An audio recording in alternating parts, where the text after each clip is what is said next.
your brain, and even your hands. Said a home is a terrible investment. It is a terrible investment.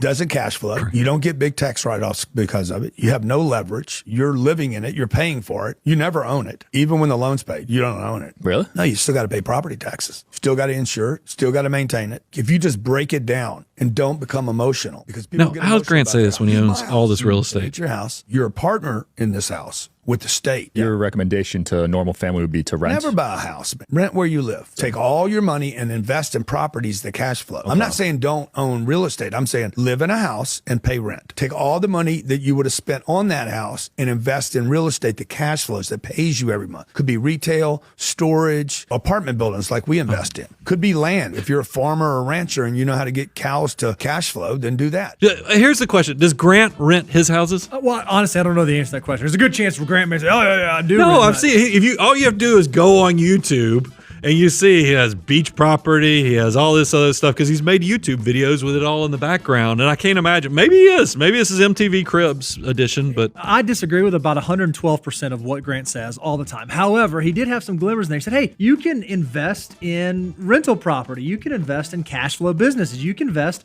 in assets that will have a real return for you. That's true. Those are all true and factual and actual things. That is different than, hey, if you want to live somewhere and you know you're going to be there for 5 to 7 years and you want to be able to set roots and you want to be able to own it, or as he says, be in partnership where all you got to pay is property taxes once the mortgage is paid off.